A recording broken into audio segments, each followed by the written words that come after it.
the civil and political rights on the one hand, and then economic, social, and cultural rights that seem to advance quite far in Cuba. So I'm glad you're there now, and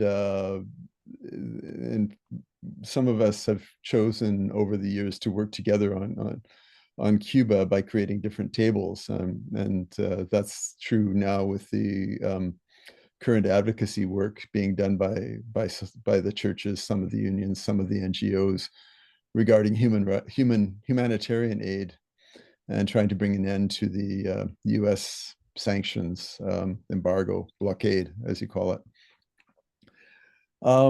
There's so different approaches, but also recognizing that some work is best done by other tables. Like I always thought that, as important as the work on Haiti is, it's best done by the groups in Quebec organized through ACOSI, the Consultation pour Haiti, and other groups there. There's more of them that are engaged directly in Haiti. And so I think over time we've, sometimes wanted to do more, but find there are other ways of doing things. Again, that flexibility approach. A regret that I carry forward from my years was that we couldn't work together with regard to Venezuela. Some of us tried pretty hard. And I still think there's potential for work on Venezuela if you look at the situation through the lens of the negative impact of the sanctions, leaving aside, for the sake of that, what you might think of the government. And that would be true with other difficult political situations in other parts of the region. I think over the years, APG has benefited at times from having academics around the table, people who have more time to think about political and economic relations across the hemisphere than some of us do, who are activists and have to advance our institutional agendas. And one of the realities that defines the context, I guess, in which we carry out all this work over all these years has been the economic and political hegemony of the United States. And as we've seen in the past few months, Canada rather suddenly is having to face the ugly reality of US imperialism. So we're finding maybe more common ground with our Latin American brothers and sisters now than might have been true in the past. So I hope that at the political level, alliances can continue to be built with Latin Americans in the face of what's going on in the States right now. We have at times touched, I think, lightly on the war on drugs. And it's worth every now and then looking back at that too. The United States expects its neighbors to stop drugs from entering while doing very little to stop their distribution, at least in the wealthier classes in the United States, or to stop the illegal export of guns to Haiti, Mexico, Canada, and elsewhere.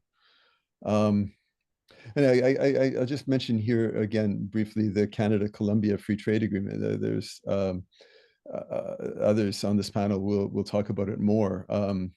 But that was a really great experience of a number of us who had different approaches to some of the specific issues there, and different partners in Colombia who were sometimes divided by political allegiances and so on, but we could still work together effectively and present a pretty coherent and effective block of opposition that blocked the free trade agreement from going forward for 5 years.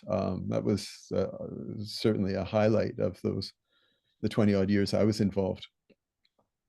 And I just wanted to look briefly ahead, and like right now in Latin America, there's a lot of questions about what has happened with the progressive governments and the political movements, and we seem to have a lighter or a paler shade of pink tide these days than we did earlier in the 2000s.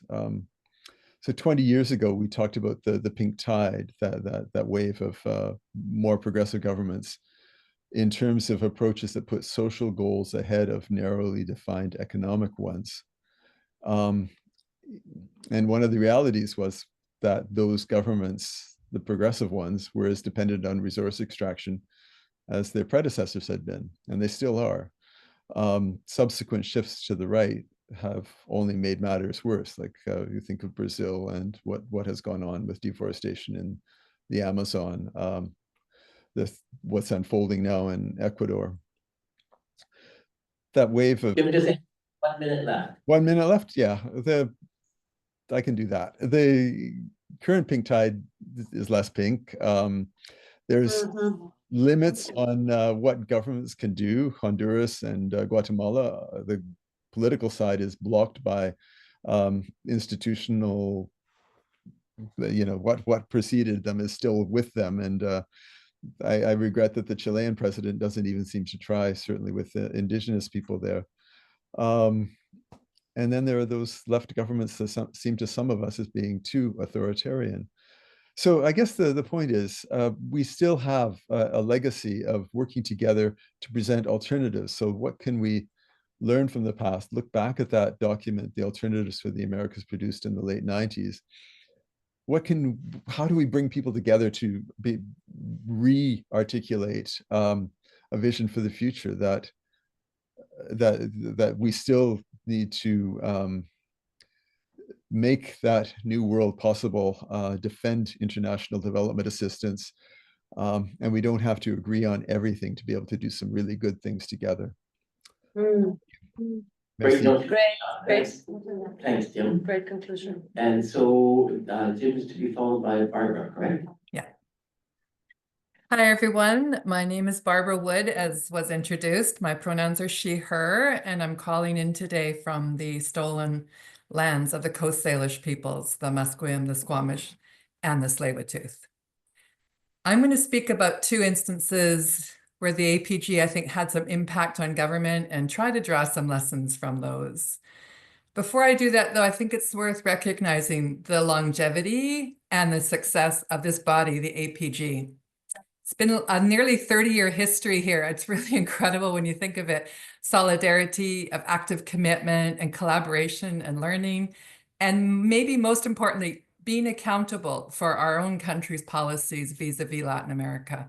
That's not an approach that many NGOs or other other groups sometimes take, but we have taken, and I think that deserves recognition and celebration. So kudos to all of you for still sitting around this table and the work that you're engaged in. I think the first moment I wanted to focus on was really way back in the murky depths of the late 1980s, maybe before some of you were born.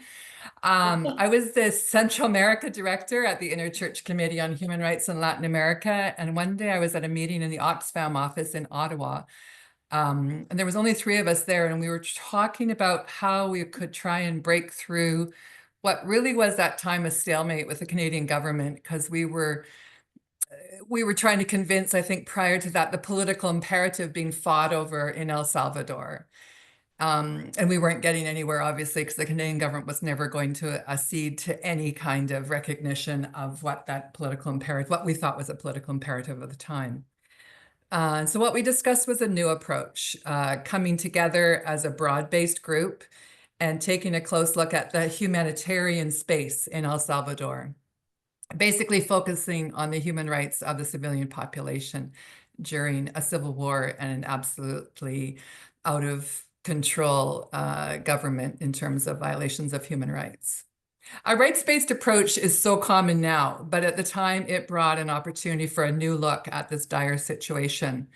The systemic and ongoing human rights violations of military dictatorships and their allied civilian governments in El Salvador were well known internationally because of the horrendous acts that they had committed. And yet there was still this sort of stalemate on what we could do around it. So bringing a human rights lens, again, it was newish at the time. As now I said, it's not new at all, but at the time it seemed to be a place where we could coalesce around, as Jim was saying, that though some of us had different perspectives and different areas in which we worked, we could agree on the need for humanitarian space for the civilian population. And even the Canadian government was able to see that as something that they could buy into or look at. And so the previous sort of instancia that that existed at the time was Interagency Working Group on Latin America. But I'm not very familiar with the work of that group, but I do remember that coming together as NGOs, human rights groups, and solidarity organizations and labor was relatively new. Those people hadn't been sitting around the same table in this way, and that's what we did at the time, and it made a difference. So I think that's something that we accomplished at the time. So what did we achieve? This is so far back, and I said, Steve said we're going to have a panel of knowledge keepers. I almost laughed because I feel like I don't remember anything. But what did we achieve? We had more uptake from the Canadian government on our reports, on our concerns. We were able to get meetings. I was at a meeting with the Minister of External Affairs, Joe Clark, under the Mulroney government, with a high-level church leaders delegation that traveled to El Salvador in 1989 during the final offensive in El Salvador. And we were at the meeting in Ottawa on November the 9th, 1989, just a few days before the Jesuits and their housekeeper and her daughter were assassinated on November 16th, 1989. And so there was this real fervor at the time about what was going on. And we had, we had the ear of the government, even the Minister of External Affairs. I'm not sure, again, what the impact of that was, but we had more space to talk about the issues in El Salvador than we'd ever had before. And I think what was the lesson then? Working together was one of them, as Jim said, trying to find points in common amongst ourselves. We were focusing on an undeniable reality that internationally was recognized by everybody. And so the Canadian government couldn't really sidestep massacres, for example. And we found common ground then in that with governments and politicians using that human rights lens. And at the time, that was a different approach. The El Salvador Monitoring Group was formed. That's what that was at the time. We became the Central America Monitoring Group, and then we became the Americas Policy Group. So the second instance that I wanted to just bring to light is one that Jim's already mentioned. That's the Canada-Colombia Free Trade Agreement. This was a really long and protracted fight that we had, and a pretty successful one, although in the end we didn't win. If anyone wants information on a pretty good, just going to copy this and put it in the chat here. There's a NACLA article that was written by Sheila Katz, who worked at the Canadian Labour Congress, and Gauri Srinivasan, who was one of the first staff people of the CAMG and the APG. This article was written in NACLA during the time of the Canada-Colombia Free Trade Agreement fight.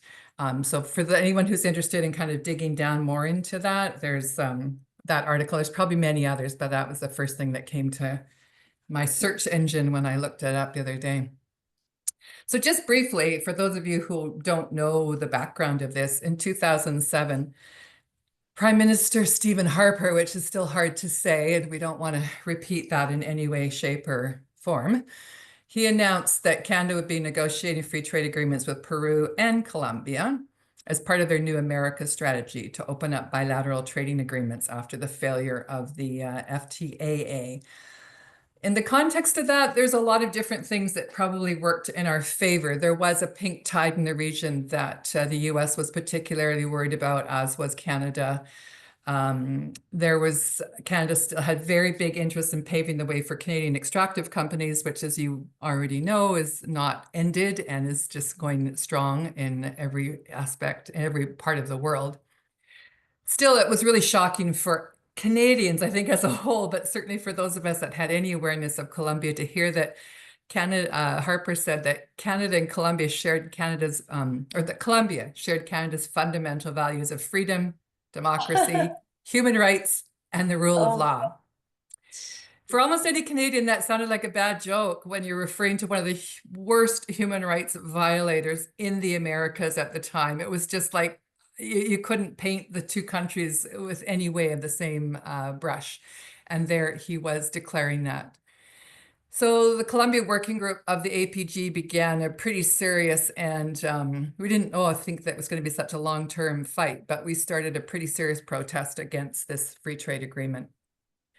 I think that of all the actions that we took, and we took a lot over that period of time, we brought Colombians to Canada, we took Canadians down, we had popular education materials, we had motions at conventions and AGMs, we had speakers and letters and petitions and media. We worked together with the NDP, which is not very surprising perhaps, but we also worked together with the Liberals, which I think most people will be surprised about. But at the moment, the Liberals were the official opposition. And they were keen to, I think, paint themselves as human rights defenders. And that also put them in opposition to the conservative government at the time. And so that suited their sort of their political moment at the time to be seen as human rights defenders and to be seen to be opposed to the conservatives. What is that, Byron? Thanks. I think the lessons learned, and I'll just go straight to that, that was that we found common ground or a point of interest, common point of interest with politicians, which doesn't happen very often, especially, as I said, the Liberals, who at the time were in the opposition. But we also found common ground with a lot of other civil society organizations, human rights groups like Amnesty and others who have been banging the drum on human rights violations in Colombia for decades. Bill Fairburn had been working on Colombia, yay, Bill, from ICRLA for just so many years. Labor groups knew that Colombia was the most dangerous place in the world to be a trade unionist, and the front lines initiatives of the public sector unions had been already working on Colombia for a couple of years. Churches as well, non-governmental organizations like Interpares and CODEV, solidarity groups like Projet d'Accomplissement in Quebec, among others. There was a lot of groups that came together, which was beyond the normal APG or Columbia Working Group. And we found this common area of interest and we worked hard at this. And there was resources that came in and political weight as well with Amnesty, for example, and the CLC really taking a leading role in that. It was a solid effort. Unfortunately, it ended when we lost the fight and the CCFTA was signed in the end. The lesson from that, I think, again, is around finding common ground, finding a new approach, and also, as Jim was mentioning, the confluence of interests that we can put some differences aside and focus on our common interests as a group. So I'll leave it at there for now. Thanks a lot, Barbara. And now, For Jim and Barbara. Kathy. Hi, everybody. Can you hear me okay? Yes. Okay, great. Yeah, no, it's really great to be here with you in this space. Sorry that I'm not there in person, but it is really wonderful to see your faces, feel your great energy, and know that you're still at it. I also just did want to thank you so much for the kind words in the APG report. Honestly, they moved me to tears. I need to say that I absolutely treasure the long-standing relationships of trust with all of you. This coalition is such an important space for collaboration. And the voice of the APG, well, it just couldn't be more important. So let me just jump from there to say that I'm going to share some other examples of great work to add to what the really wonderful reflections that Jim and Barbara have just shared. So jumping in 2000, let me move us up to 2021. We were alarmed by the worsening human rights situation and declaration of a state of siege in Guatemala, with military sent to repress protests by Indigenous people against mining without consent in El Estor. And I know many of you have connections to that story and that struggle. So members of the Mesoamerica Working Group met to share what we were hearing from partners and decided at that moment that a key part of our strategy of response was to write together an opinion piece for publication in the Hill Times. The goal was to make visible the worsening situation. Why? Because it was invisible.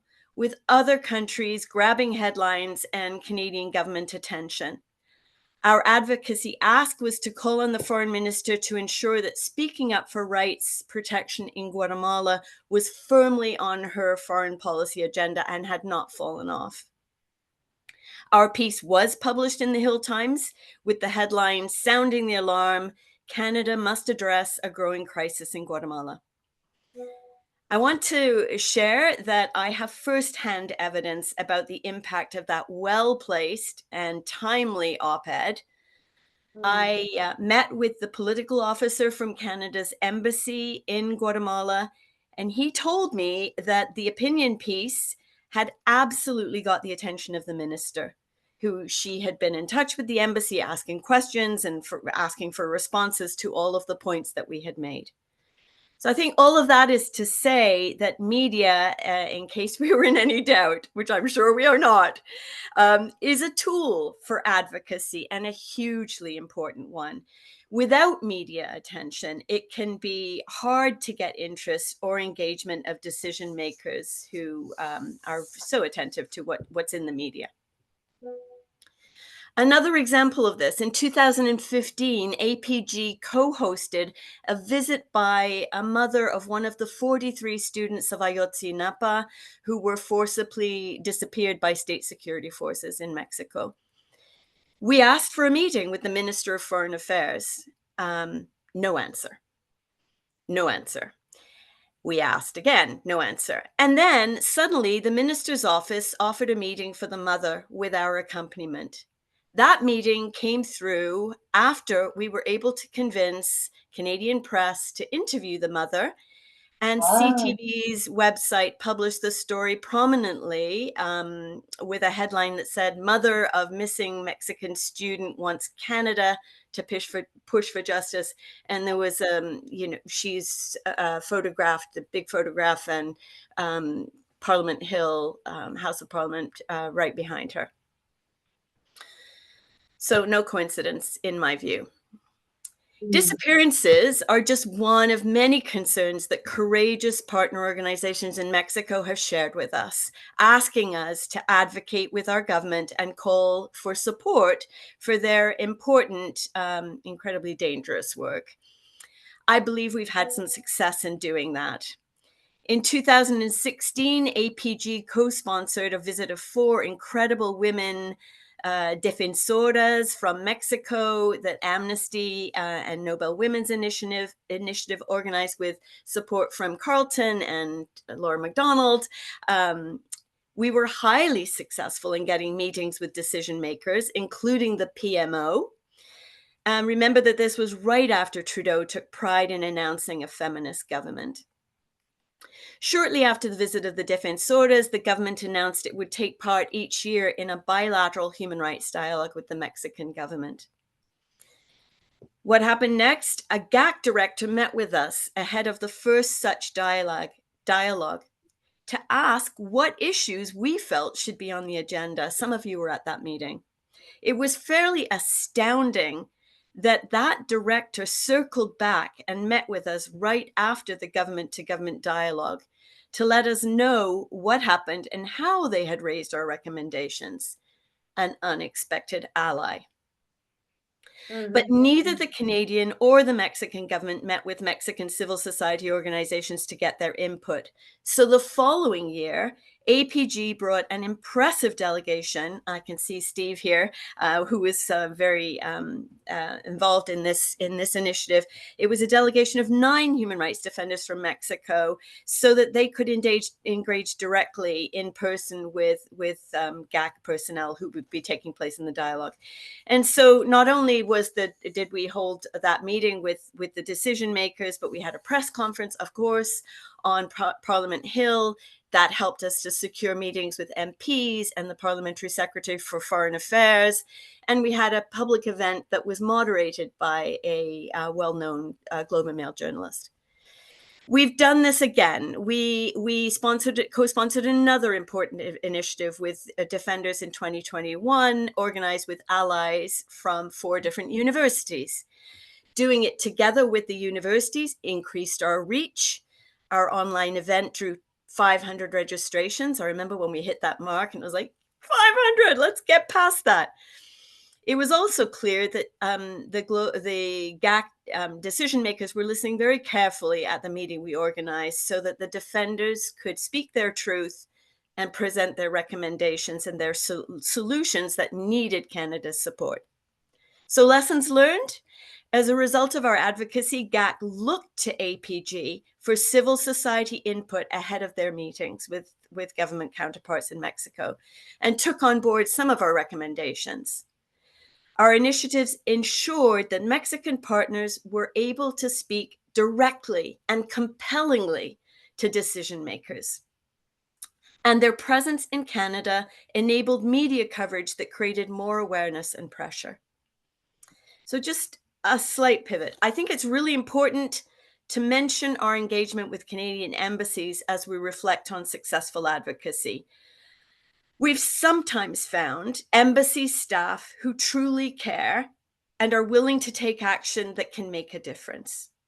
Not always, and sometimes, as Barb was saying, you feel the need to go and take a shower after the meeting, or vomit on their shiny shoes, as was what came out of my mouth when I was telling my son about one of those meetings. But anyway, we do find people who, who care and who have the space and the platform to take action.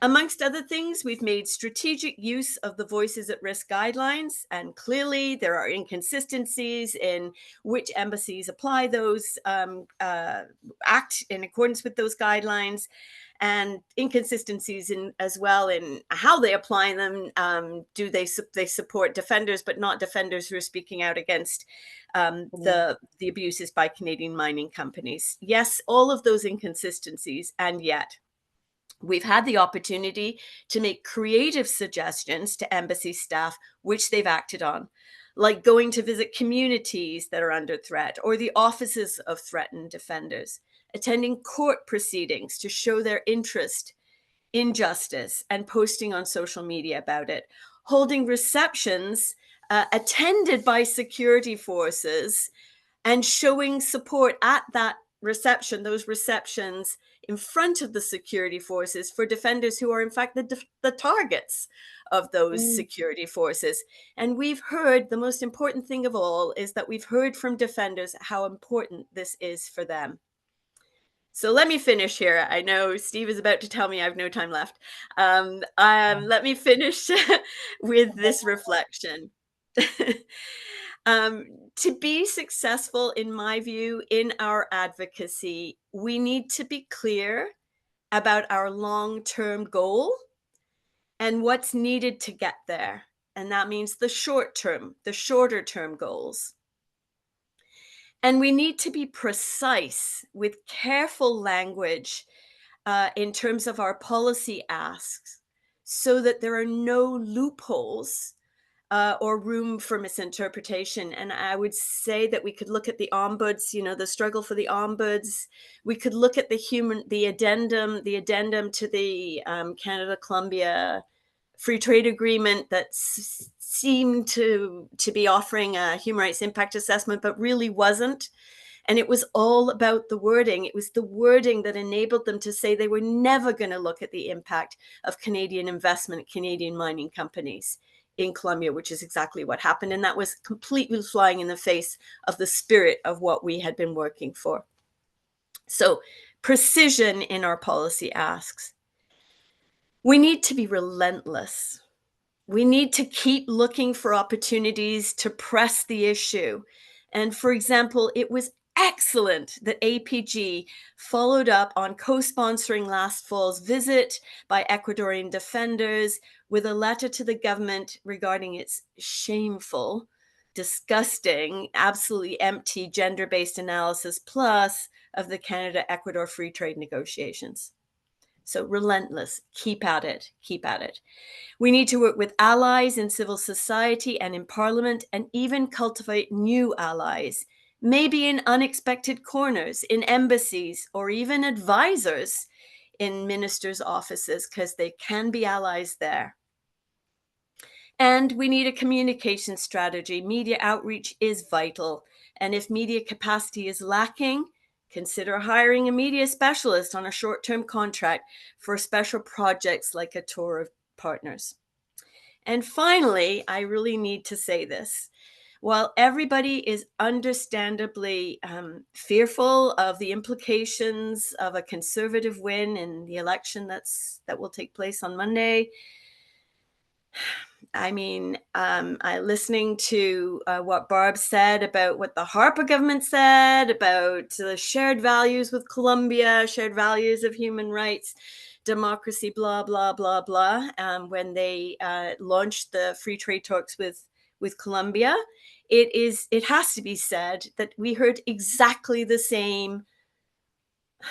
I won't use a bad word. We heard the same blah blah blah. Doublespeak, hypocrisy from the outgoing liberal trade minister Mary Ng and her free trade negotiations with Ecuador. Just as cynical as the Harper government's pursuit of a free trade agreement with Colombia amid an acute human rights crisis. So post-election, let me put in a pitch here. There is much campaigning work to do, especially when they're going to be talking about, diversifying trade away from the U.S. and using that as a pretext, perhaps for, really implementing that free trade agreement with Ecuador.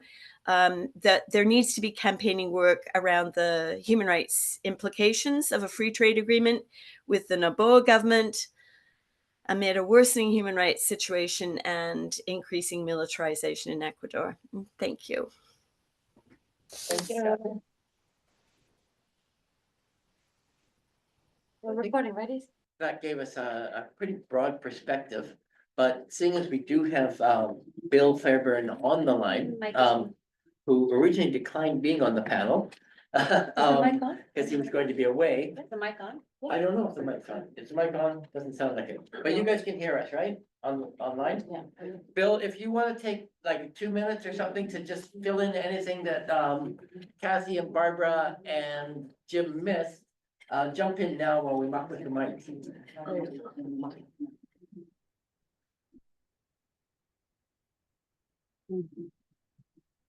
Bill is unmuted. We can't hear.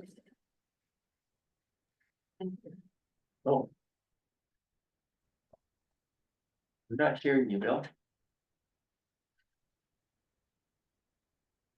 Cassie, can you say something again? I just want to see if it's us. I can say something. Oh, Oh, yeah, no. it's Bill definitely. Bill, your mic.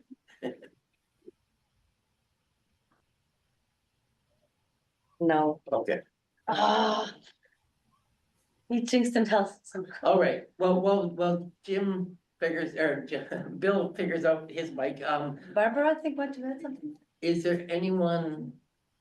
Is there anyone here that would like, there's people in this group who are contemporaries of our panelists that might want to add pieces that we might have missed around our strategic work in the past, or people that would like to ask any questions.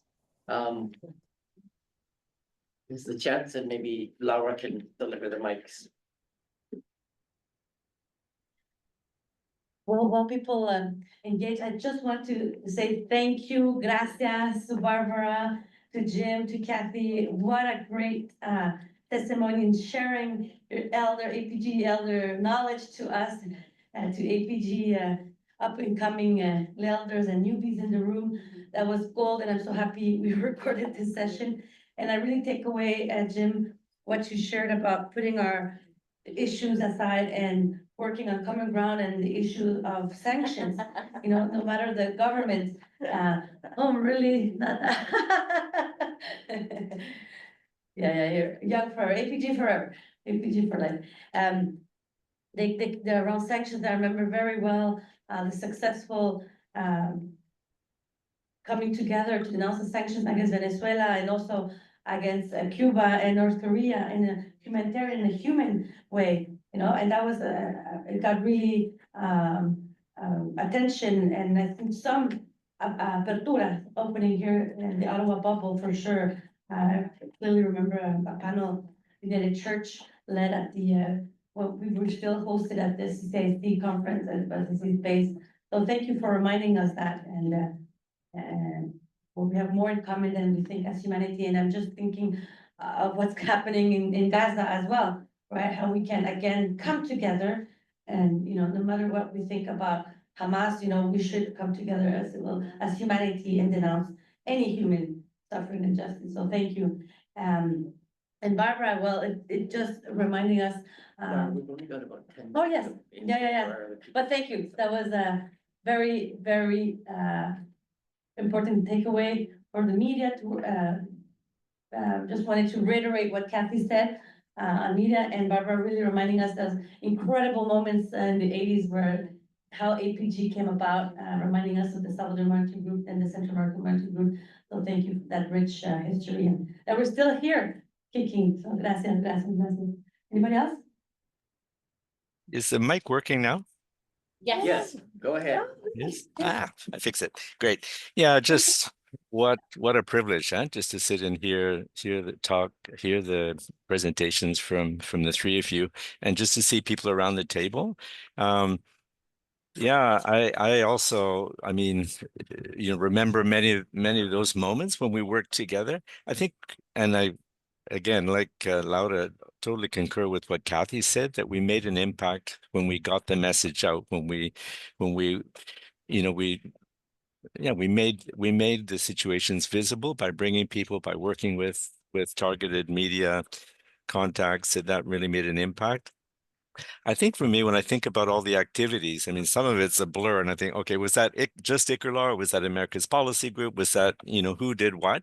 Because it was so integrated, But I think for me, what I treasure most was the relationships of trust with individuals. So I think that each of our organizations were strengthened by working together. Sometimes, especially these days, organizations are stretched, and sometimes coalition work is sort of seen as an add-on, because we need to do our own institutional work. And I think that the institutional work is also the coalition work, because all of our organizations were strengthened. We heard the perspectives when I was working with the churches. We heard from the trade unions, from from people from Breaking the Silence, grassroots groups that were in the field.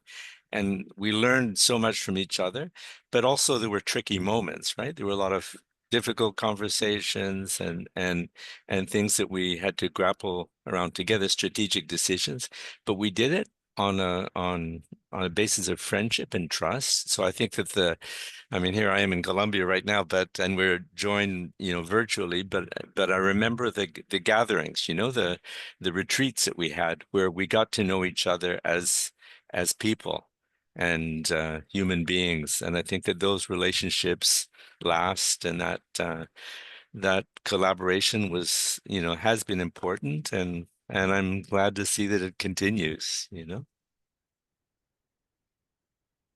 Thank you, Bill. Appreciate that.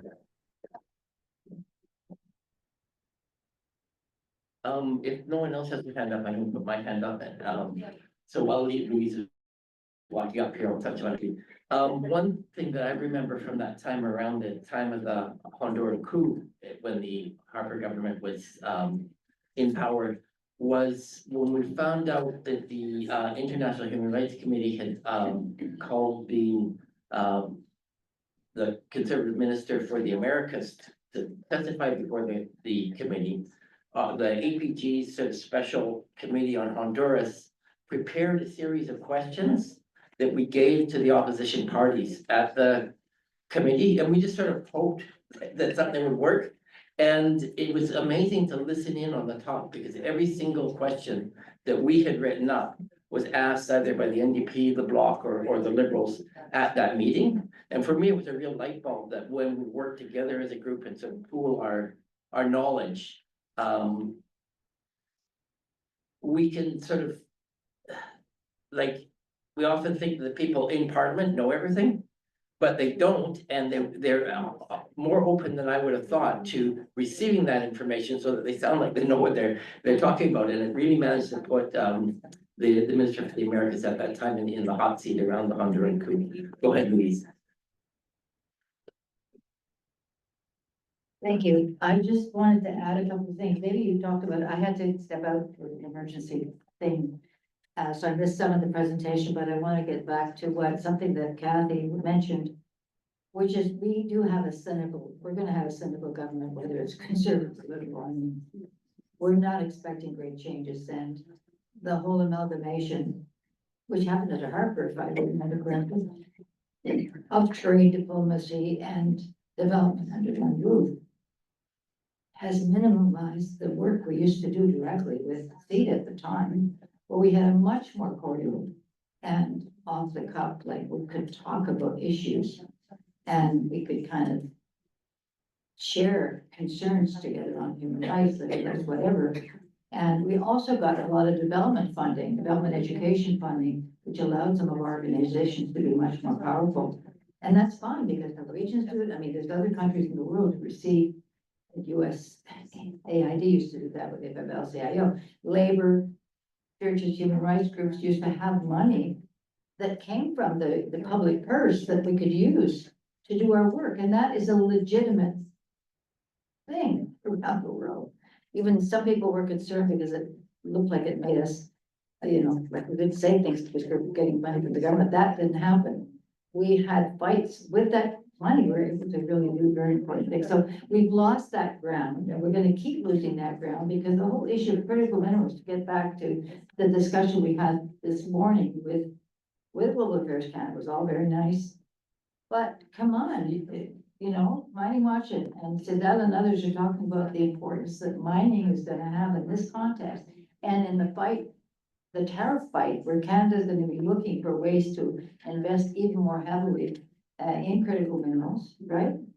It is a very dire situation and we have to be on guard. And just to go back to being all together, I think there's roles for different coalitions. I think the importance, for example, when we fought the Columbia Trade Agreement, we had a coalition of labor under the Canadian Labor Congress, which was very, very strong at the time, played a very, very key role. We have Common Frontier, which had their own coalition with different kinds of political and social forces in Canada. And we have the APG. And we worked together. We didn't try and amalgamate everything under one roof. I think that's not realistic and is very unwieldy. And this way we're able to coalesce, even though we have differences, and still coalesce and still work together without, pretending we're all going to agree on stuff, because we're not. And that's fine. And so I think the idea of coalition to coalition is important rather than one big coalition. And I just wanted to stress that because that was an important part of our work. And I think that's all I wanted to say. Thank you. Thanks, Louise. Does anyone else want to add anything while Louise has the mics? It's your last chance. Oops.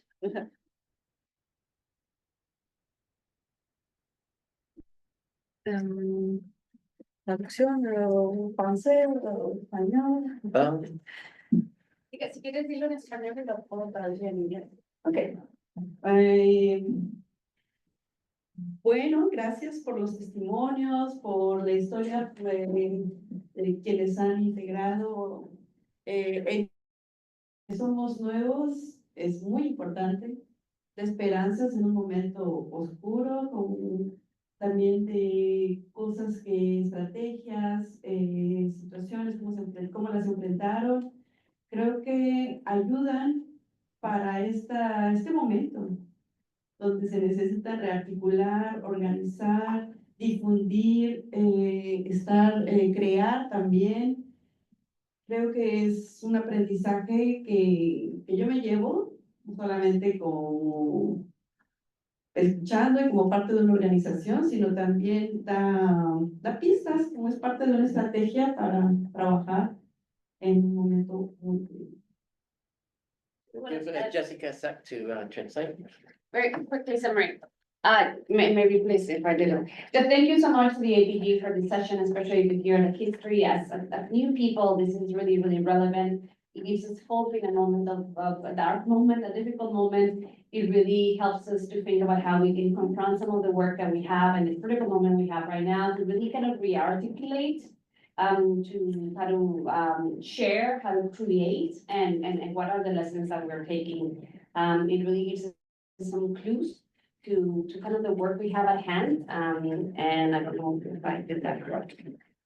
Let's see. En français next.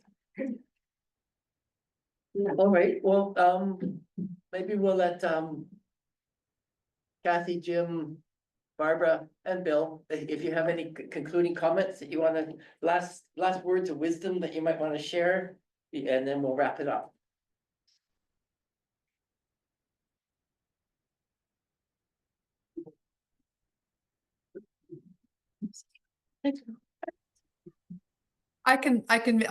Sorry, Jim, I'll just jump in first. I think that hearing from everybody has really enriched the discussion a lot. And I would like to underline what Kathy said, because I think she was the most succinct in terms of looking forward, about being relentless, looking for allies, and the precision on policy. Definitely, I was actually going to bring that up under the Columbia Free Trade Agreement, that we were pushing for a human rights impact assessment, and what we got was this Weasley shadow of a joke of a human rights impact assessment that I is just not even worth talking about. But I think also to not get stuck and in looking for allies, sometimes that means we have to look beyond where we're at and try to find a creative or another way of coming at the same issue, which doesn't change our values or our stance, but allows us sometimes to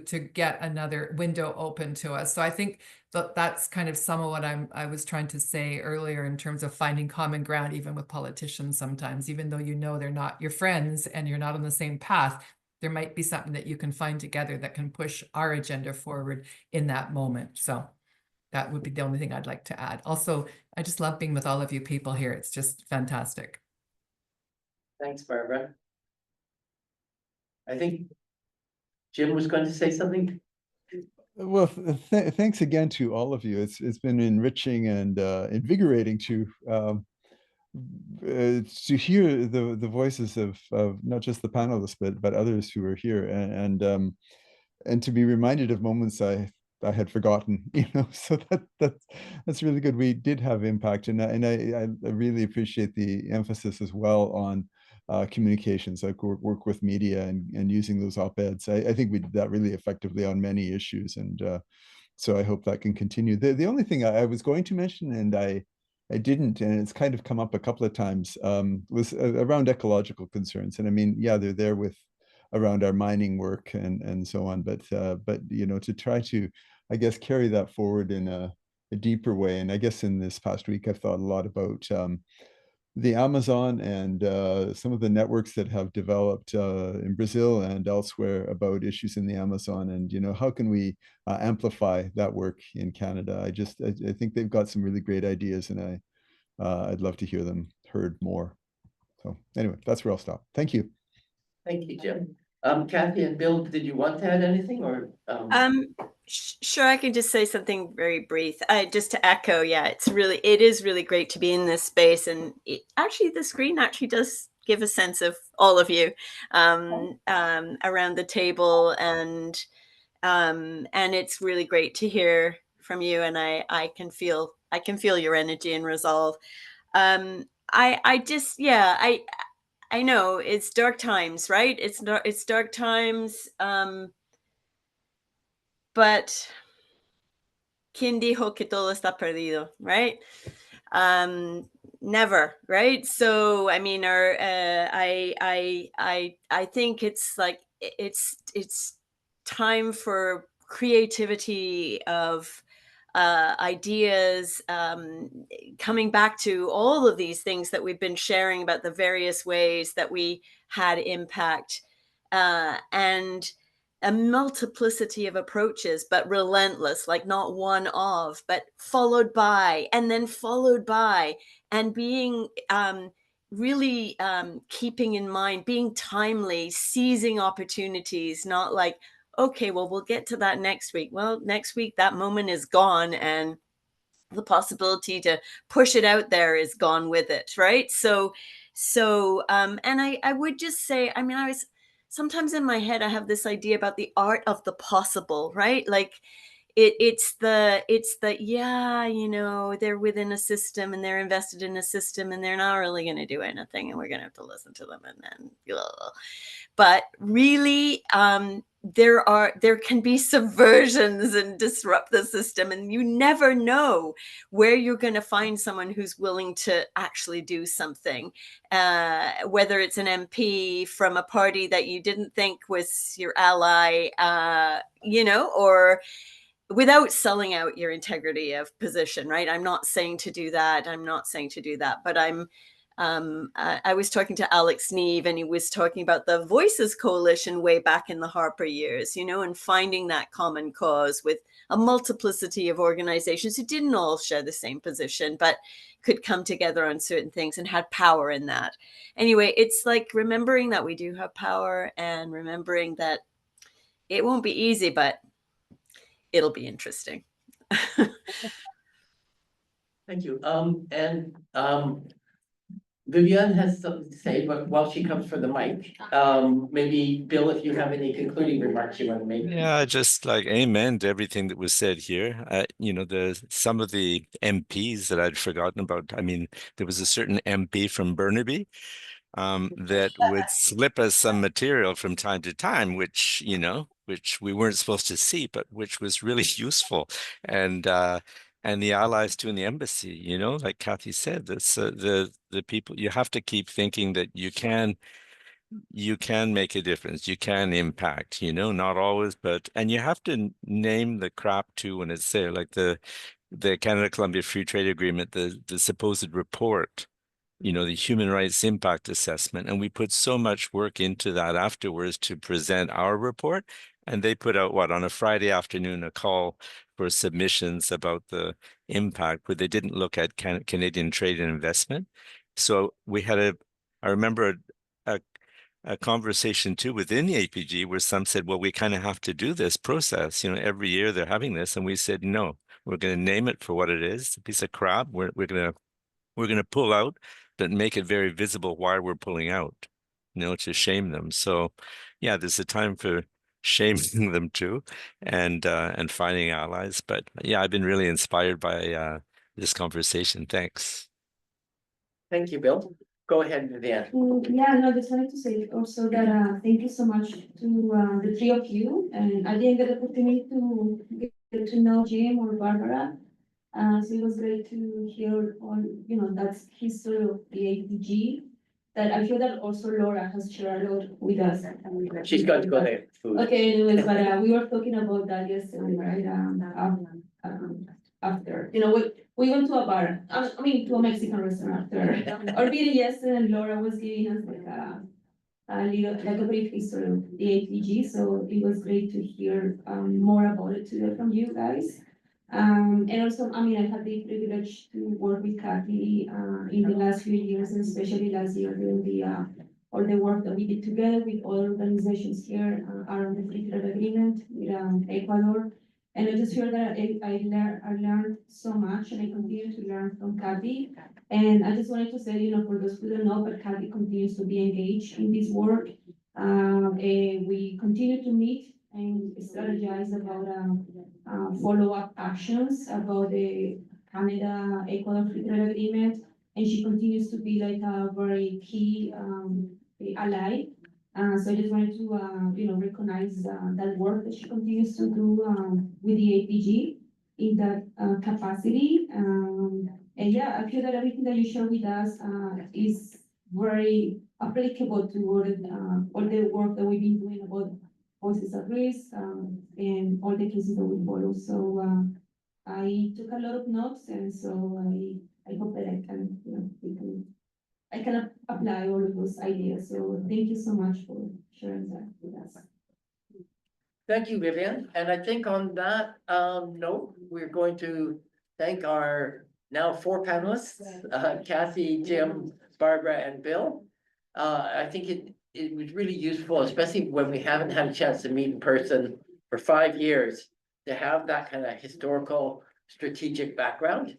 And so your contribution was, I believe, really valuable. I apologize, I don't have my mics. I hope everyone can hear me. And so, thank you very much. It will really help give us some orientation to make decisions after lunch on the future of the APG. And now we're going to break for lunch, and we come back at 1:15. Thank you, everyone. Bye, everyone. Bye-bye. Adios. Adios. Bye, buen provecho. Sí. Ciao. Ciao. Abrazo. Laura has gone to pick up the lunch. We actually had to pick it up this time. It wasn't delivered, but I think she should be coming in very soon. It is delicious pupusas. Wow. Made by an amazing woman. I've been hearing so much about them. And please, you must wait for your Salvadorian food. But if anybody wants to just, take a walk in the meantime, she'll be here soon. I'll check with her. And I know some of you might have to leave after lunch, but please, if the majority of you can stay, we have two excellent presentations. Karen